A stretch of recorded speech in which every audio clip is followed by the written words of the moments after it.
Hello everyone. आज का हमारा टॉपिक है कॉनिकॉइड। ये हमारे 3D पेपर का सेकंड यूनिट का टॉपिक है कॉनिकॉइड। तो सबसे पहले हम पढ़ेंगे इसके बारे में कि general equation of second degree of conicoid क्या होती है। तो हमें पता है कि हमारी general equation of second degree होती है ax² + by² + cz² + 2fyz + 2gzx + 2hxy + 2ux + 2vy + 2wz + d = 0। ये जो हमारी इक्वेशन है, इसी इक्वेशन को हम बोलते हैं कॉनिकॉइड। क्लियर है? ये हमारी इसी इक्वेशन को हम कॉनिकॉइड बोलते हैं। इसी को हम इस तरीके से भी लिख सकते हैं, यानी अगर मैं यहाँ से लेकर यहाँ तक इस वाले पूरे टर्म को मान लूँ function of x y and z. ये देखो हमारा एक्स वाई जेड का ही फंक्शन है, तो मैंने इतने पोर्शन को मान लिया function of x y z और बचे हुए टर्म्स को मैंने साथ में लिख दिया।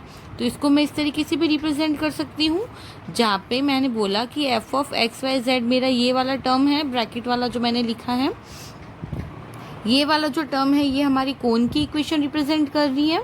हमने पहले भी पढ़ चुके हैं हम 3D वाली ही सीरीज़ में कि ये हमारी कोन की इक्वेशन होती है, और ये जो इक्वेशन है ये हमारा कहीं ना कहीं एक प्लेन रिप्रेजेंट करेगा, और ये इक्वेशन हमारी एक कॉनिकॉइड रिप्रेजेंट करेगी। अब हम टाइप्स ऑफ कॉनिकॉइड पढ़ते हैं, जो हमने इसी से कंडीशन रख के डिराइव किए हैं। सबसे पहला टाइप ऑफ कॉनिकॉइड आता है हमारा एलिप्सॉइड, जिसकी जनरल इक्वेशन या फिर बोलूँ स्टैंडर्ड फॉर्म होता है x² / a² + y² / b² + z² / c² = 1। ये वाली इक्वेशन हमारे एलिप्सॉइड रिप्रेजेंट करती हैं। ऐसे ही हमारे सेकंड कॉनिकॉइड हो जाएगा x² / a² + y² / b² - z² / c² = 1। ये हमारा रिप्रेजेंट करता है हाइपरबोलाइड ऑफ वन शेड। ठीक है, इसी में अगर दो बार माइनस आ जाता है, यानी y² और z² दोनों के साथ ही माइनस लग रहा है, यानी इक्वेशन नंबर 3। ये देखो x² / a² - y² / b² - z² / c² = 1। ये हमारा रिप्रेजेंट करता है हाइपरबोलाइड ऑफ टू शेड। फिर अगर हम x² / a² + y² + z² / c² = 0 लेते हैं, तो वो हमारा कोन रिप्रेजेंट करता है। फिर अगर हम लेते हैं x² / a² + y² / b² = 2z/c, तो वो हमारा रिप्रेजेंट करता है elliptical paraboloid. Then next x² / a² - y² / b² = 2z/c है, तो वो हमारा रिप्रेजेंट करेगा हाइपरबोलिक पैराबोलाइड। फिर आता है हमारा x² / a² + y² / b² = 1। ये हमारा रिप्रेजेंट करेगा एलिप्टिकल सिलेंडर। फिर है हमारा x² / a² - y² / b² = 1। ये हमारा रिप्रेजेंट करता है hyperbolic cylinder.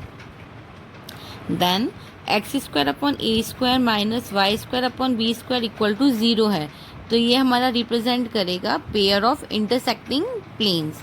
And last y² = 4ax² होगा, तो वो रिप्रेजेंट करेगा हमारा पैराबोलिक सिलेंडर। अब हम पढ़ते हैं about the tracing of conicoid, या फिर ये बोले कि कंडीशंस ऑफ कॉनिकॉइड। तो सबसे पहली है that every straight line meets the surface in 2 point, यानी जितनी भी स्ट्रेट लाइंस जो है हमारी, वो क्या होगी, हमें कि सरफेस के 2 पॉइंट पे मीट करेगी। And the every plane section surface, यानी जो भी हमारा प्लेन सेक्शन का सरफेस होगा वो हमेशा एक कोन होगा। Second condition among the 9 constant. हमें पता है कॉनिकॉइड वाली इक्वेशन में हमारे 10 कांस्टेंट होते हैं। ये देखो, ये हमारी इक्वेशन थी कॉनिकॉइड की, इसमें हमारे 10 कांस्टेंट होते हैं a b c f g h u v w and d। ये हमारे टोटल 10 कांस्टेंट है इस इक्वेशन में। तो इसके अमंग 9 कांस्टेंट, इन 9 कांस्टेंट में कोई भी 4 जो पॉइंट्स हैं हमारे, वो क्या होंगे, कोप्लेनर नहीं होंगे। ये इसकी कंडीशन होती है कॉनिकॉइड की। Now centre of the conicoid. Centre of conicoid हमारा क्या होता है, the centre of conicoid is a point such that every line through it intersect the conoid in a pair of a point equidistant from it. यानी centre of conicoid एक ऐसा point है जिससे पास होने वाली सारी ही लाइन इंटरसेक्ट करेगी conicoid को in a form of pair of equidistance. Clear है सभी को? फिर हमारा आता है सेंट्रल कॉनिकॉइड, जो हमारे इस यूनिट का मेन टॉपिक है। That what is central conicoid? तो हम सिंपल लैंग्वेज में ये बोल सकते हैं कि कोई भी ऐसा कॉनिकॉइड जिसका जो सेंटर है वो हमारा अगर ओरिजिन होता है तो वो हमारा सेंट्रल कॉनिकॉइड होता है। ओरिजिन मतलब किसी भी कॉनिकॉइड का जो सेंटर है उसके कोऑर्डिनेट 0,0,0 होंगे, तो वो वाला हमारा जो कॉनिकॉइड है वो हमारा सेंट्रल कॉनिकॉइड हो जाएगा। फिर वो चाहे सेंट्रल एलिप्टिकल हो, चाहे वो हाइपरबोलिक हो, कोई भी टाइप का कॉनिकॉइड हो सकता है। सिर्फ तुम्हारी कंडीशन है कि जो उसका सेंटर है वो ओरिजिन पे होना चाहिए। जैसे कि ये हमारा एक प्लेन है, 3D प्लेन XYZ, ये मैंने माना एक एलिप्टिकल कॉनिकॉइड है, ठीक है। तो इससे पास होने वाली सारी ही कॉर्ड्स जो है, जितनी भी लाइन है, वो सेंटर पे इंटरसेक्ट करेगी, है ना। अब हम पढ़ते हैं about the standard equation of central conicoid. तो हमारा सेंट्रल कॉनिकॉइड का स्टैंडर्ड इक्वेशन होता है ax² plus by² plus cz² equal to 1। ये वाली जो इक्वेशन है इसको मैंने नेम दे दिया इक्वेशन नंबर 1। ये हमारा होता है standard equation of central conicoid. अब इसी में अलग अलग कंडीशंस लगती है और हमारे पास टाइप्स ऑफ कॉनिकॉइड्स आते हैं। सबसे पहले अगर ये तीनों कांस्टेंट A B C, अगर ये तीनों कांस्टेंट हमारे पॉजिटिव होते हैं तो जो हमारा गिवन सेंट्रल कॉनिकॉइड होगा वो हमारा एलिप्सॉइड रिप्रेजेंट करेगा। क्लियर है कि if A B C are positive then the given conicoid represent ellipsoid.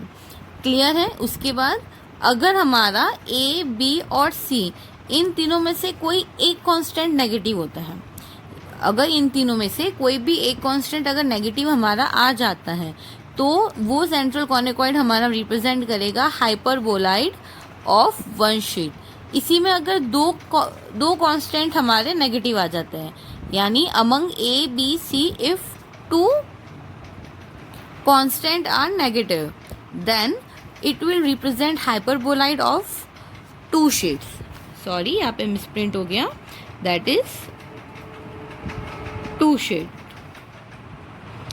फिर हमारी लास्ट कंडीशन होती है कि अगर A B C तीनों ही हमारे नेगेटिव आ जाते हैं, यानी इस वाली इक्वेशन में अगर हमारे पास A B C तीनों ही कांस्टेंट नेगेटिव हैं तो वो हमारा, यानी वो सेंट्रल कॉनिकॉइड हमारा रिप्रेजेंट करेगा इमेजिनरी एलिप्सॉइड। आई होप सभी को इसकी बेसिक चीज़ें क्लियर होगी कि कॉनिकॉइड क्या होता है, सेंट्रल कॉनिकॉइड क्या होता है और इसके टाइप्स और इसकी कंडीशन। इसके नेक्स्ट वीडियो में हम इससे रिलेटेड क्वेश्चंस और थ्योरम सॉल्व करेंगे।